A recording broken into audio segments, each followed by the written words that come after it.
पुराण कहती है तुम्हारे दादी के हाथ के, परदादी के हाथ के, तुम्हारे बुजुर्गों के हाथ की रकम घर आज तक संभाल के रखे हो, तो फिर विश्वास भी तो रखो, भले उसकी आंख नहीं लगे पर वो तुमको आज भी निहारता है, जो छोटा सा लड्डू गोपाल तुम्हारे घर में।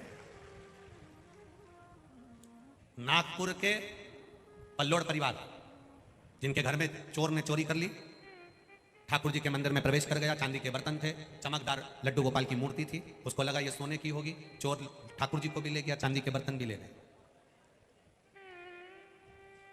पल्लोड़ परिवार सो रहा है नागपुर का, जिनकी कपड़े की दुकान है, सो रहा है। चोर ने मूर्ति को पत्थर से दोच कर देखा होगा कि सोने की कैसी है, तो मुख उनका दुच गया, मूर्ति का मुख दुच गया। उसने मूर्ति वहीं पटक दी, चांदी की रकम सामान लेकर बर्तन लेकर चला गया। इनको आवाज आई, बाहर निकले तो भगवान खड़े थे, भगवान को लिया। खबर आई गुरुजी भगवान की मूर्ति पूरी अच्छी है पर जो नाक थी वो दुचा गई, तो पूरी चपटी हो गई और पूरा चेहरा चपटा हो गया। अब यहां किसी से पूछें तो कोई कहता है कि मूर्ति बदल दो, कोई कहता है कुछ कहता है, कोई कुछ कहता है, कोई कुछ कहता है। हमने कहा सबने आपको क्या कहा कि मूर्ति बदल, तो फिर हमने कहा फिर हमको काहे को फोन लगाया? नहीं, आपसे पूछना चाह रहे हैं। हमने कहा हमको लगाया है तो हम तो इतना ही कहेंगे कि मूर्ति मत बदलो, क्योंकि बेटे का अगर एक्सीडेंट हो जाता है तो बेटा नहीं बदला जाता है। बेटे का हाथ टूट गया तो बेटा नहीं बदल देंगे, पांव टूट गया तो पांव नहीं बदल देंगे, अर्थात बेटे को नहीं बदला जाएगा। अगर पांव टूटा है तो पांव की हड्डी बदल दी जाए, हाथ टूटा है तो हाथ की हड्डी बदल दी जाए। अगर फेस पर पत्थर मारा है, नाक की जरूरत नहीं है, बाजार में आंखें मिलती है वो लगा दीजिए, कंकु से थोड़ा सा भगवान का होठ बना दीजिए, थोड़ी नासिका, मेरे गिरिराज बाबा का तो रोज श्रृंगार होता है, ऐसा श्रृंगार अपने ठाकुर का करना प्रारंभ करो। मेरा घर का बेटा नहीं बदलाता, केवल उसके शरीर का अंग जरूर बदल सकते हैं। भगवान अगर तुम्हारे घर में थोड़े से भी अगर कुछ हुए हैं तो थोड़ा बहुत तो तुम संजो सकते हो, ये मेरा लाडला है, ये मेरा ठाकुर है, संजो। फोटो फट गया, ले जाकर पीपल के वृक्ष के नीचे रख दिया। दीपावली पे जिस लक्ष्मी जी की पूजन करी उसको ले जाकर पीपल के वृक्ष के नीचे रख दिया। 15 दिन, 20 दिन, 25 दिन, 1 महीना, 2 महीना, 4 महीना, एक बड़े बड़े शहरों में पेड़ों के नीचे फोटो, मूर्ति, मिट्टी की मूर्ति ढेर पड़ी मिलती है। मेरा उज्जैन नगर की भी माताओं से निवेदन है और सब जगह की माताओं से, जितने लोग कथा सुन रहे हैं उनसे एक ही निवेदन करना चाहूंगा, जिस शहर में रहते हो, हफ्ते में एक दिन तुम्हारे मोहल्ले की माताओं को नियम बनाना चाहिए, किसी पेड़ के नीचे हमारे सनातन धर्म के फोटो और मूर्ति मिले तो उनको एक झोले में इकट्ठा कर कर एकत्रित कर कर कहीं एक स्थान पर उनको विसर्जन कर दो, या उनको माटी में ही मिलाकर उनको रख दीजिए। कोई जलाशय में, छिपरा जी में हमें विसर्जन नहीं करना है, क्योंकि हमें हमारी माँ को शुद्ध रखना। दीपदान का महत्व स्कंद पुराण के कार्तिक खंड को पढ़िएगा। दीपदान का क्या महत्व है?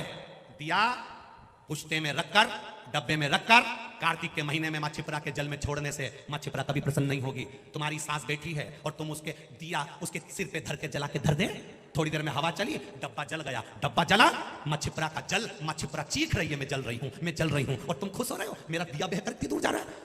दीपदान का महत्व स्कंद पुराण कहती है कि दीपदान घाट पर करा जाता है, पानी के अंदर नहीं। गंगा, यमुना, सरयू, छिपरा, इनको शुद्ध रखिए, इनको भी तकलीफ होती है, इनको भी कष्ट होता है। तुम एक तरफ तो कहते हो छिपरा माँ है, चुनरी चढ़ा रहे हो, यमुना माँ है, चुनरी चढ़ा रहे हो, गंगा माँ है, चुनरी चढ़ा रहे हो, और ऊपर से उसी माँ में दिया छोड़कर दिए में आग लगती है, वो पुछता, वो दोना जलता है, तो माँ को भी तो आंच लगती है। एक तरफ तुम माँ कह रहे हो, दूसरी तरफ से आग लगा रहे हो, कहाँ की रीति है तुम्हारी? और बाद में कहते हो सियोर वाला महाराज बहुत आड़ी बोलता है, ये कहाँ की रीति है तुम्हारी? इसको प्रियता नहीं कह सकते, इसको हमारी आनंदता नहीं कह सकते। बस यही बदलाव हमारे जीवन में आए। मेरा अवंतिकापुरी की जो भजन मंडली वाली माताएं हैं, जिनके 5-10 माताओं की भजन मंडली बनी हुई है, या पूरे विश्व के लोग इस कथा को सुन रहे हैं, आपके मोहल्ले में जितनी भजन करने वाली मेरी जीजियां हैं, मेरी माँ हैं, उनसे इस शिव महापुराण का अगर कुछ दक्षिणा मांगू तो यही मांगूंगा कि आपके क्षेत्र में पेड़ के नीचे अगर सनातन धर्म की कोई मूर्ति या फोटो रखे हैं तो उनको हफ्ते में एक बार जाकर उठाकर कहीं एक तरफ ले जाकर उनको ठंडा कर दीजिए, उनको किसी पेड़ के नीचे खड्डा खोद कर उसको डाल दीजिए, जिससे उसी में दब जाए। पर हमारे देवताओं का अपमान ना हो, उनका सम्मान हो। प्रत्येक स्थान पर भगवत भजन करने वाली माताएं, मेरा विश्वास कहता है वो जरूर करेंगी, जरूर। कहीं मेरा विश्वास झूठा नहीं जा सकता, मेरा विश्वास पक्का कहता है कि वो यहाँ से सीख कर जाएंगी। अगर पेड़ के नीचे कोई मूर्ति या फोटो किसी ने रख दिया है, मिट्टी की मूर्ति है, लक्ष्मी जी पूछ कर रख देते हैं, देवी गणगौर पूजी पटक के आ गए, रख कर आ गए, इनको नहीं, इनको उठाकर हमें एक और ले जाकर रखना, हंसी ना हुए। ये 4 जगह ऐसी है जहां पर यदि आपका अपमान हो जाए तो समझ लेना कि भगवान की कृपा हुई। 4 जगह शिव महापुराण की कथा में तारकासुर के 3 बेटे तारकाक्ष, विदुम्माली और कमलाक्ष की कथा कर रही है, शिव महापुराण की कथा कर रही है। शिव महापुराण की कथा जो वेदव्यास जी ने वर्णन करी है, 4 स्थान ऐसे हैं जहां पर यदि आपका अपमान हो जाए तो समझ लेना कि भगवान ने तुम पर कृपा करी। 4 स्थान।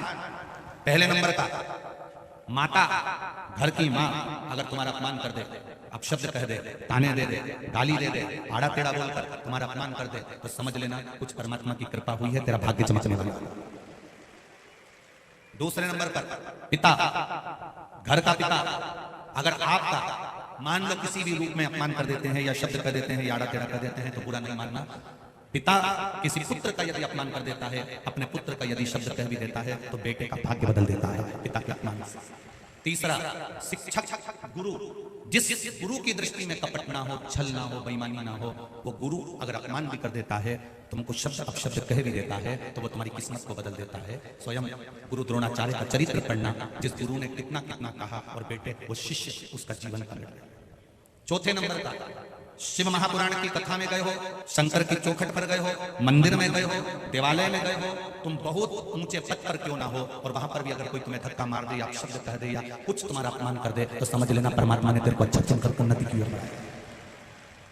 शिव महापुराण में 4 स्थान बताए हैं जहां पर यदि आपका अपमान हो जाए, आपका अपशब्द कह दिया जाए, ताने दे दिए जाए, आड़ा टेढ़ा भी कह दिया जाए, तो समझ लेना कि कुछ हमारा पुण्य उदय हुआ होगा, इसलिए परमात्मा ने ये लीला रची है। सम्मान दुनिया देती है।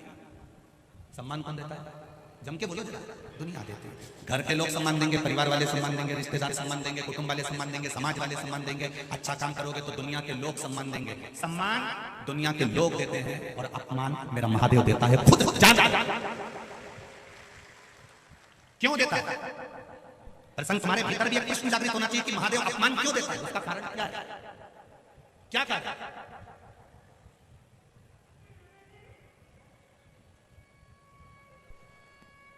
महादेव पार्वती जी से कहते हैं, पार्वती अगर मेरा अपमान नहीं हुआ होता तो मैं भी 33 कोटि देवताओं की गिनती में बैठा होता। मेरा जगह जगह अपमान हुआ इसलिए मैं देवों का भी देव महादेव बनकर बैठा।